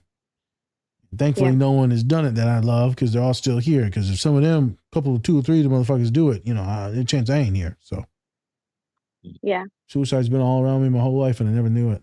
And then as men, we finally start saying it. I'm like, damn, for real? Yeah. Why did you tell me this? Yeah. Right? Men don't talk about shit. We don't talk about shit. Spence, I Yeah. don't want to hear it. Fuck you. What happened? Yeah. What happened? What happened? Where are we again? Oh yeah, podcast. It's good shit, man. It's good Yeah. shit. It's a tough scene. So before we actually move on, I Go kind ahead. of want to know, Lauren, do you like you talked about Joel and his shaky hands as a symptom of PTSD? What are some of the other symptoms of PTSD? I feel like everything's a symptom for PTSD, possibly. So it's like anxiety, depression, nightmares, substance use, suicidal thoughts, um, hypervigilance. Definitely a lot of hypervigilance that's going on there. Um, I'm missing like everything, I'm sure. No, There's just so much. I kind of want to ask a little bit on that. Like, have you seen a difference when it comes to different backgrounds, gender, race, or anything like that? Have you seen any difference there, or is it kind of all the same? No, I mean, not me personally. Okay. Uh, there's definitely, I think, a difference between like complex trauma, so like that childhood trauma stuff, versus PTSD from like an event or like multiple events, you know. But yeah, no, I mean, like I said, I worked with vets, and so PTSD was a big, you know, topic that was bringing them in. And then in the prisons, I worked with a lot of the guys that were from inner city Baltimore, Um, which Baltimore's in the news quite a bit, unfortunately. Heroin Um, capital of the U.S. or of the that's world. right, Maryland. Yeah. So, but these guys would come in and they'd be talking about stuff, and they would have no idea. Like nobody had ever given them a diagnosis for PTSD. And I would ask them, "Do you know what it is?" And they're like, "Oh yeah, that's what those like the military guys get, like when they get back from war." And I'm like, "Yeah, tell me what you know about it." And so they'd be like, "Oh, well, you know, they're just crazy, like they're paranoid, people are going to be shooting them." And I'm like, "Uh-huh." And they're like, "Yeah, you know, they're just like anxious and they're like worried all the time and they got to like always be watching their backs and stuff." And I'm like, "Uh-huh." And so they're like going and they're naming all the symptoms for me. And I'm like, "That sounds a lot like what you just told me." So it's very different experiences that these individuals are having. And then at the same time, I'm like, it's basically like you grew up in a war zone. Like, are we shocked that this is the way that you're feeling now? Are we shocked that you're having nightmares? Are we shocked that you're waking up in cold sweats, that you can't trust anybody? It's the same thing. Very different Just experiences, though. described my father. Yeah. So it's a son of a bitch, right? And Spence, I'll add this: PTSD is like autism or a snowflake. It's different with everyone. There's a lot of common symptoms, but it also depends on what the traumatic event was. Or I got some clients that the trauma happened at nighttime, so the body becomes more hypervigilant, more somatic, more physical issues at night. Or maybe they Yeah. can't sleep. Maybe the heart rate goes up. Maybe they get real hot.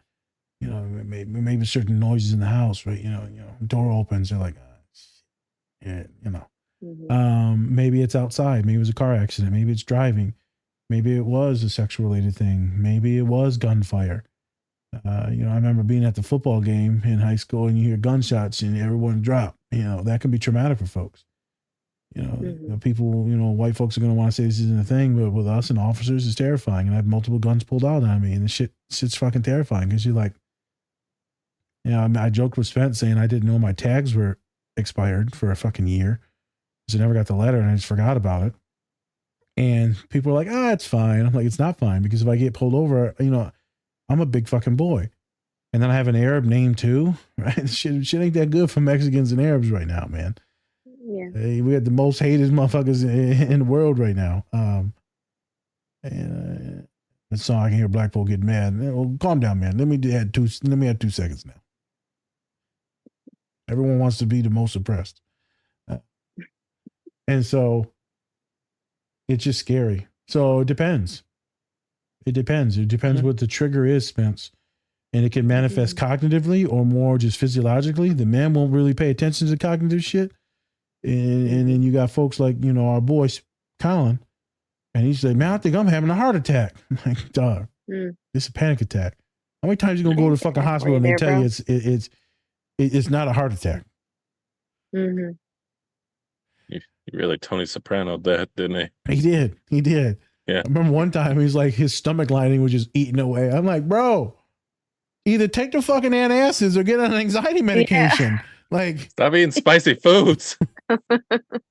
Yeah. Divorce your wife. Jesus. Well, I mean, that probably solved a lot of things. Blame it on the wife all the time. Oh, well, you should. We do on this I'm going to pod. say that from my perspective. It don't won't. You should. But in these next scenes, there's no woman to blame. It's just two dudes. So let's get in it. Yeah. There you go. Who's fucking this relationship up? Bill and Frank, I don't know. So next scene, we are introduced to Bill and Frank. So Bill is this survivalist, I'm pretty sure as soon as everything went to shit, he's just like, yeah, I knew it. Fucking knew it. My fucking time to shine. Yeah. What's up, people? And so he fenced in this town. It's like electric fence. Nobody could get in. And then one day, this mysterious man dropped into a hole. and then Bill, for some reason, took a chance on this stranger. And, I'll be honest, the stranger was talking a little bit, he was like, hey, I need some help. He helped me out. I swear, I'm not trying to murder you. I swear. Oh, you said you're not trying to. Okay, I'll believe you. Yeah. All right, fine. That's fair. And so then we find out his name's Frank, and Bill actually let Frank, clean up, make some food, and even lets him play his piano. So he really let his guard down in this. I'm not sure who picked this scene. So this is what I wanted to do. I think we'll describe all three of the scenes together, and then we'll pivot to the autism scene. So continue going on this love story, Spence. Explain a little bit of the love story, and then the final scene, kind of what happens, and then we're going to chop in all the love all together. Okay. So Bill and Frank, after playing piano, all it takes. Hey. That's what I love about gay men. Yeah. I want you, I need you, I'm gonna have you. You see how he's walking away? He was like, he was waddling because he was. He was like, well. He's waddling, and of course, because he had that third leg hard as a rock, boy. He was like, he had to swing that motherfucking leg, boy. I'm about to go to the shower. Clean off this python. Good job, Bill. Yeah. Anyway. Get it done, Bill. Get it done. And then of course that's the start of their relationship. Yeah. Then we see them 3 years later. Yeah. Frank wants to just redo the whole town and make it look nice. while Bill's kind of like, what the fuck? Why would you want to do that? We're surviving. Like what? We don't need to do anything else. We're surviving. Why do we need to make it look nice? And like they kind of get into this argument and stuff, but at this point, it's like, where are you gonna go? Where are you gonna go? A Where you different gonna house? go? Yeah. A different Step like, with come on, me. come on now. Come on. And so now it's a funny argument because it's just like a couple's argument, but you know, Frank and Bill, of course, they're in a post-apocalyptic world, Yep. so it's even funnier. Um, but then we fast forward even Again. further. Yep. Yes. So Frank actually, there was like the like all these different people were trying to raid their camp, Oh and yeah. then Frank got shot and his legs stopped working. I'm pretty sure he got like shot in the spine or Yeah. something. Can't remember. Um, but it left him paralyzed from like the waist down. And so now Bill is his caretaker and has been taking care of him for years and years. And then we kind of jump to the scene where we're at, where Frank is just like, I'm done. I can't do this anymore. Um, and so we get this a lot of emotion that Bill shows because throughout the time that we've known Bill, does not really show emotion besides like paranoia. Mm. He's like, I'm not paranoid. I'm not schizophrenic. Love that part. He is paranoid, Yep. just not schizophrenic. What's hey, hey. Um, and so then, we see Bill. He's crying at the fact that now he's about to lose his partner, only person that he's been with through all like 20, 30 years, Yep. probably. Yeah, something like that. And so then they have like one nice last day, right? Because Frank got to choose which day he wanted to take his own life. And so um, then they have like this very nice day where they're just, they get to go to their store, then they get to, play the piano, then they also get married, which is also a really big deal. Also, and we finally have the dinner scene where um, Bill pours down these different pills into the wine, but then unbeknownst to Frank, Bill also put the pills in just the wine bottle as well. So now he's taken his own life because hey, I've already lived my life. I'm old. I got nothing else. So Yep. yeah, yeah. Tragic. I say, where do you want to go? You can start wherever you want with this, Miss Counselor. What do you want to talk about in these scenes? I know I picked some really traumatic scenes, right? You helped us find them, but this is what I wanted to talk about. What do these scenes bring up for you? For you, not for clients, but for you. What were the emotions that get pulled out of you during this? I mean, to me, it was just like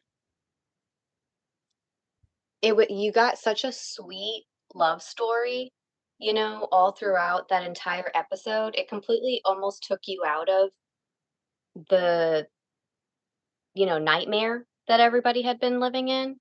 And then you get to the end of it and it's like, oh, this is not going to end nice. This isn't going to end happy because of course it can't end happy. And so just they build you up for such a nice thing. They painted such a beautiful love story in such a short amount of time, and they're developing friendships and you know, they're figuring out who they are together and making do with what they have, and it just was tragic. It was so sad. Even he says at the end, like when he's drinking his wine, he's like, there's something very like tragically romantic about this or something. And I was like, it really is. And then they laugh. Yeah. It was funny. He's like, "Is this enough?" He's like, "It's enough." It's, So I like, laughed. Yeah, I I know laughed the at that dose. one. I saw that. I was like, uh oh. Like, I got the dosage. Okay. Don't.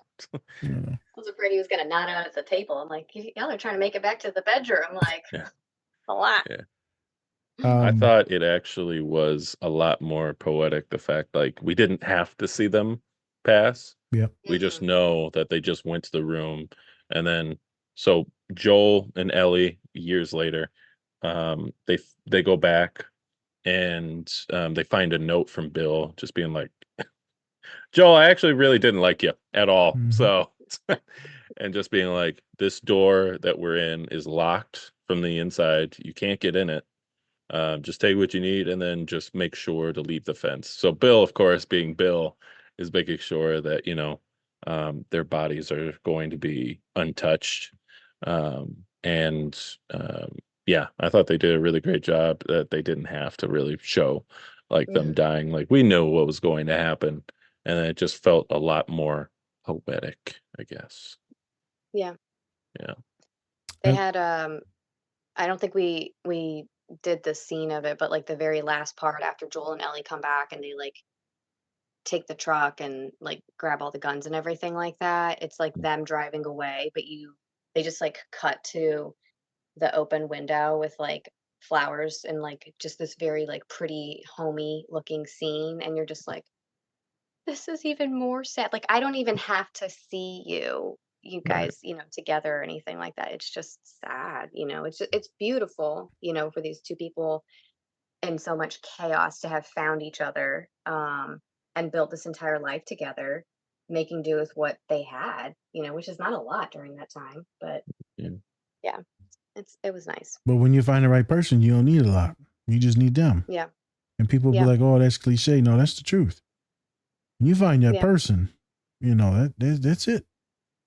I just need to sit with you, and we ain't even got to say nothing. But I love you to death, and you love me, and I mean, let's go get some food and watch a show, or let's go kayaking, let's go walking, right? I mean, it's whatever. And you just find that person. I think what hit for me is you see this individual that was probably bullied and vilified for being different and autistic coded and just a curmudgeon, cold affect, OCD. And then obviously it sounds like closeted gay man because of fear of others, probably a white town. And then at the end of the world, someone that probably was going to kill him 100 times out of 100 ends up loving him. Right. And that touch on the arm, and he said, what woman was that for? And there was no woman. He's like, I know. Yeah. And you can see in that song when he's playing the piano, it's this magnificent love story, but also this closeted like story of this longing. And then he finds it. So it builds up this thing, even for like straight dudes like me and Spence watching, you're like, this is fucking beautiful. Yeah. I was like, oh my God, someone does this to me, or I do the, oh my God, this is like the pinnacle of love. And obviously there's hardships, and he tells him when he's ready, he's like, I hate you too, you bastard. It was hard times with you. Of course it is. Loving someone that's autistic is magnificent, and also it's very hard at times because we're different. We're special. Hey. Very special. We're different. But not less. Not less. Not less. Not at all. So I chose it because of the beautifulness, but also the tragicness. How love will find a way. Even if you've never found it and you thought you were going to die alone with your 1,000 cats, or just die alone at your computer, it just like finds a way. I told a student today, I said, you know what? You want friends? You want a partner? It's not going to be in your fucking garage. It's not going to be in your bed. You got to go. It's outside, you asshole. But all those dudes are got to go perverts. to the hole where they're at. Yeah. You know? The actual hole. Yeah. Hey. Yes. That's how I found my last girlfriend. I trapped her in a hole. Isn't that how you're supposed to find a girlfriend? She puts the lotion on the skin, or else it gets the hose again. Silence of the lambs. All right. Okay. Jesus Christ. Yeah. No, I'm just kidding. And so I'll get into something, and I maybe you've dealt with this, Lauren, but maybe not. So it reminds me of people with disabilities, people that are aging, people that want to go out on their own terms. People like my father, he's like, hey, you ain't wiping my ass. When I can't walk, it's getting close. And if my mind isn't there, we're done. So I see this old man. He's like, it took me hours to get out all night. I've been up all night. I wonder who this reminds me of. Mm-hmm. So, Dad, the other day, I said, you need to get back on this other medication because you're swinging your legs too much. You can't walk anymore. Something's going on. I don't want to take it, I don't need it. And motherfucker, you ain't walking good. So it puts me like in a weird trauma response when I'm watching that scene. And obviously these are two loved ones, but the love between the father and the son is just as much as right between someone and their partner. And I can't imagine Spence, Lauren, being someone's partner and being like, hey, it's time. Yeah. And then like, hey, I need you to help me do the assisted. That's Jesus Christ. I mean, well, how do you say no? But then you want to respect their rights? I mean, I've never had to deal with anyone in that, any clients with that. I just would not want to be in that situation. But the sad thing is, I feel like most of us are going to be in that situation with our loved ones as they get old and dementia and the bodies don't work. So I wanted to pick this, Lauren, because this is all going to be us at the end. What's his name? Frank Spence? Frank and Bill. Yep. Frank is us. We go in wearing diapers. We probably going to leave wearing diapers. I don't know. I have a lot of clients that get worried about getting old and they get very fearful of their parents dying, their grandparents dying. And then it's like, shit, man, I'm going to have this shit. And then my kids are going to have to deal with me. There's a lot of shame. And can you imagine being Frank and he has to do all that stuff for him? Or, the shame that, thinking the burden of the bill. So it's just very complicated emotions that I felt. And then that's when the tears kick in. But young man, when I see that fucking Bill cry, bro, that shit hurt. And that face, it's never like this, the crying with like the massive tears and like it's always the silent ones that fuck me up, Spence. Yeah. I don't even know how to explain it. And everyone knows it, like, because they've done that cry where they're just holding their breath. Fucked up. Life is a bitch, but they did have a magnificent end of life, didn't they? They had 20 some years, maybe more. Right? I mean, they were just old as dirt. And then as you get to die with your partner, I mean,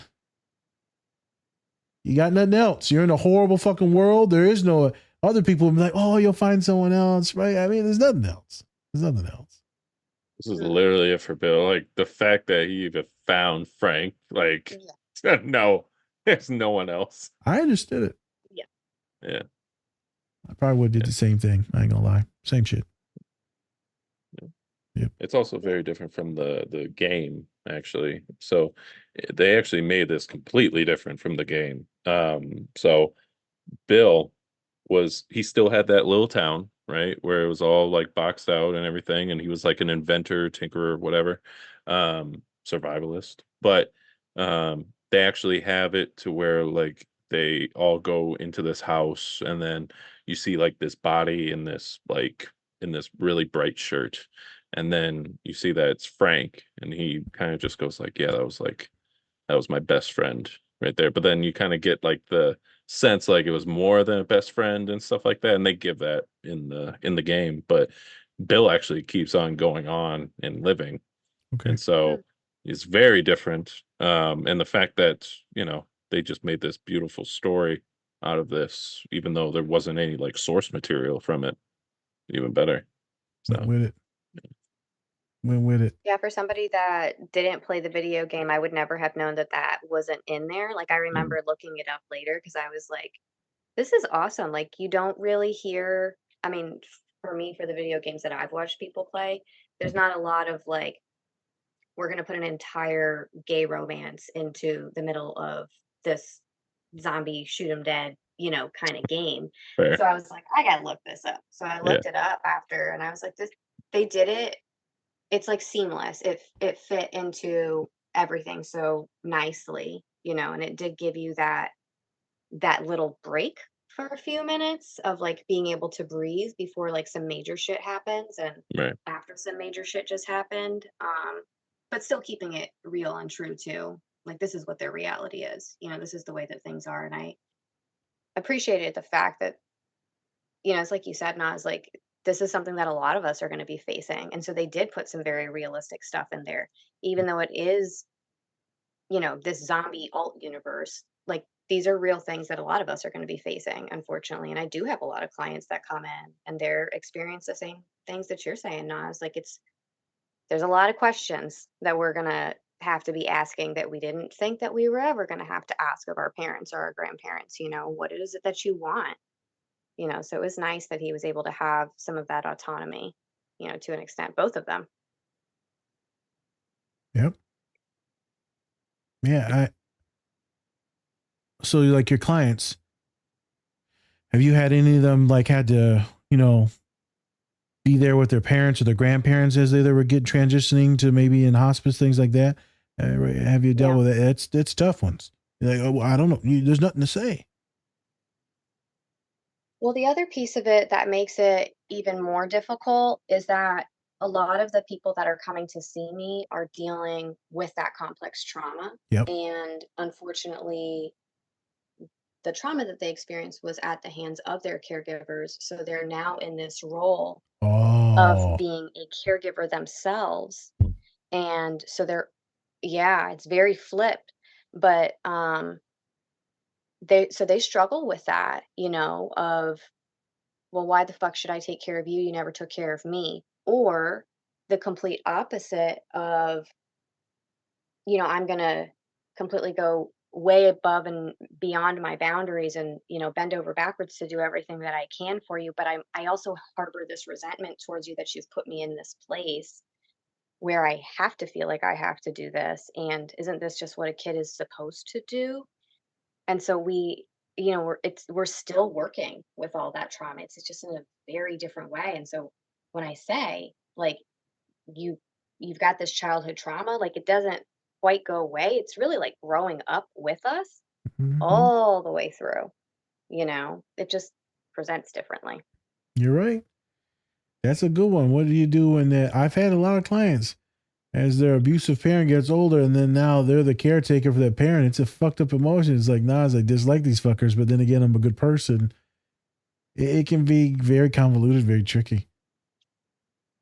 I remember when I was younger, I think I was like freshman year playing college ball. And I remember being back home in Saginaw, Spence, and my mom had this office. And, my dad was in Flint working, and she's like, baby, you gonna end up taking care of me. What? I said, your sister ain't gonna do it. And your brother can't do it. This is Benny, one of my other brothers that died. I'm going to the King Safe for his daughter, my niece. And I said, Ma, I can't. Tay already gonna take care of Dad. Like, this. Like, it's me and Dad. It's me and Dad. And she just was like, what? And so I'm gonna take care of both of y'all. Like, that doesn't even make sense to ask me that. Mm-hmm. When my sister is supposed to be this affluent woman and all this shit like that, right? Why wouldn't she do it? They're all thick as thieves. Yeah. Matter of fact, you're a grown ass woman. Why do I need to take care of you? You should be saving some money and doing retirement and all that shit. And she's like, it's coming down to you, honey.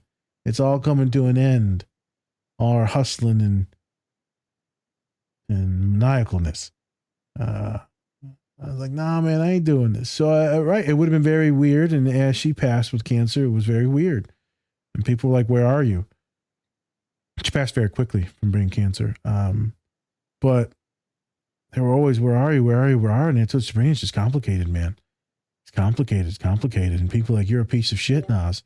Like, you don't understand how complicated it was. Yeah. And everyone thinks I'm the monster. I'm like, you sure? You sure it's me? Yeah. So it gets complicated. Spence, I threw in one scene where Ellie and right there, they're getting on that horse. Oh, yeah. And she, he said, girl, I'm going to give you an option. You can choose, come on, pack your shit, let's go. I remember, man, my dad didn't have a pot to piss in. Fresh out of prison, he was working on houses, and Ma was doing her thing, wilding out, and he freaks out. They're yelling and all this shit. He's like, I'm leaving. I said, hold up now, motherfucker, take me. Wait. I sprinted out the garage, fucking tripped and fell, broke my rib on my bicycle because it fucking jabbed me in the rib, hopped in the truck, and that was it. And to be fair, that motherfucker took off without me. And then he circled the block. And then I hopped in and then we left. He's like, fine, I'll do one more pass by. How this, son? You got a shot, motherfucker. You coming? Wait a minute. I'm coming. I'm coming. I tell my dad I'll take none of it back. People like, you for real? None of it. And it was some complicated shit. Some complicated shit, boy. None of it. That's why I put that one scene in there. So it's weird seeing people get old. It's weird for people seeing their pets get old and then put down their pets. It's a rough one. Oh, you've experienced it? Yeah, my best friend dog, I put her down. Oh, it was like right at the start of COVID. No, it wasn't. It was December. So, it all started in like March, so December. And I had just left a job at the jail that I've been working at. So that, there's a lot of like flux that's happening with that. Find out she has a cancer diagnosis. You can extend her life. It's really not going to do much for her. You don't want to put her in a lot of pain. And because it was COVID, I wasn't able to go back with her. And that just like, it eats at you, because it's like I don't know what she was experiencing at that time, but like I loved her. She was with me through a lot of very like traumatic situations and was always like my protector. So yeah, that's a painful one. This shit hurts, man. To lose love, to watch people get old, And then you got us that are autistic as shit and hyperphantasic. So not only do, maybe they're healthy now, but we visualize them getting old and dying. We visualize the eulogy. We visualize the crash, the loss, the emptiness afterwards. We see it and we feel it. And it can lead, as our previous guest and author talked about, it's too much. It's just too much. So I chose this scene because of the pain, but the realness of it. God, Spencer, these writers and producers, there's a reason why it was nominated for awards, and I think it won some awards. Yeah, I think it was. I don't know. Yeah, I know it was nominated for like everything. Yeah, Neil Dunkerman. He's actually one of the main guys over at Naughty Dog, the place where they actually made the video game. Okay. So, and then they brought him on to be like, a creator or whatever, a producer, just to kind of see like and make sure like the story matches up with like how the video game was, and then also kind of give, little things that are different. They're going to make it, a little bit, have some difference between the game and the show. So, Neil Dunkerman, great show, good guy, great show. As we start wrapping it up, Lauren, what do you got for folks? We watched a lot of scenes. We talked a lot today. We got to know you, right? How wonderful and lovely you are. Also, the intelligence, right? The way your algorithms work in your brain to help people heal. But what do you want to leave for folks that are watching these scenes and these visuals? Well, what is it that you want to say to folks? This is just you talking. What do I want to say as far as like the show goes? The show, but anything in life, like people that need a healing. Yeah. You want me to give words of wisdom to people? Yeah. Ow, on the spot. Hey, you've lived a long life too now, right? You've been through some shit, it sounds like. So you got a lot of wisdom. Oh. I'm so fucking old. Come on. You're looking good though. You're looking good. I mean, I guess what I would say is, one of the things that you really do see happen in this show is so much connection. There's a lot of tragic things that are happening for every single person. And not unlike this world that we live in, there's a lot of tragedy that goes on. And, even when you're in that place where you feel like there's not an option, you don't have anything left, like there's no other choice, there's nobody for you. Joel was at the end of his rope. His brother had left. His daughter had died. He didn't have anything that he was going towards. And he just kept going. And he was able to make this new connection with somebody that, I think it helped him to keep wanting to go on living. Unfortunately, it brought up a lot of trauma for him, but that's not necessarily a bad thing. If we transfer that over into, if you walk into my therapist office, now we're going to be able to work on some healing, which is going to means that some of those connections are going to be able to like be even more deeper and even more meaningful than what you even thought that they were before. So, I mean, I guess what I would leave people with, the big takeaway for me for that show was don't stop, you know, keep going. There's something. Even if you don't know what it is, there's something that's out there for you. Reminds me of that podcast we did with Aurora FC, the women's professional team. Is on the other side of fear is something beautiful. On that other side of fear is something beautiful. You just got to go through it. Yeah. Yep. Thank you for coming. I'm glad that you were commenting on things, and then we got to see your chickens. Yeah. Always That happy to sounds share dirty. chickens. Oh my God, that sounds so dirty. I know. Show us your chickens. Showing you my chickens. But it was just nice to meet counselors, man, to just cry with people too, because you know, I mean, y'all saw me cry pretty hard during the scene. So it's just nice to be real with people. And me and Spencer, I think, been very blessed the last 2-3 days to meet some really awesome people, man. Oh, yeah. And all people color. We had one really, really white girl, and then all people color. She was white. She was pasty as shit. She was. She was dead. Glowing in the dark. No, she was vampire white. She was dead. Literally. She might have been dead, actually. She is dead. She got the fungus from the Last of Us. She got the fungus. We didn't even know that was how it was going to come out, but she got it. She got it. She got it. All right. So, Lauren, anything that you want to plug before we get out of here? Well, I do want to say thank you so much to you guys for inviting me on the show. It's been really fucking awesome and hilarious, and it's been great talking to you guys and getting to know you. So I appreciate you bringing me on. And I'm going to keep commenting on your page for everything. You can follow me on Instagram at For Speech Counseling. That is like really the only social media presence that I have because it's a shit ton to try to keep up with. Yep. If you are in Maryland and you want some therapy, or you just want to go check out, my website. Oh, also I'm licensed in Colorado, so Maryland or Colorado, forspeechcounseling.com. And yeah, that's all I got going on right now. Okay. But you have openings for your private practice in all of Maryland? I do. Yeah, I do. For virtual for the whole state of Maryland. If you're wanting to do in person, Annapolis, Severna Park, Arnold, Southern Baltimore County. Okay. So, good to know. Yeah. Well, yeah. Thank you so much for coming on. Yeah, it was really fun. Definitely would have you back on. So Ooh, I said it. Yes. I said it. Yeah. We want Massa back. I will come back. Massa. Love Massa. Massa. I love me some Massa. Not gonna say I love Massa. You just show like that meme of Samuel L. Jackson holding Leonardo DiCaprio. Oh, No. Massa, no. No, Spence, no. Oh man. We're all gonna get canceled. Oh well.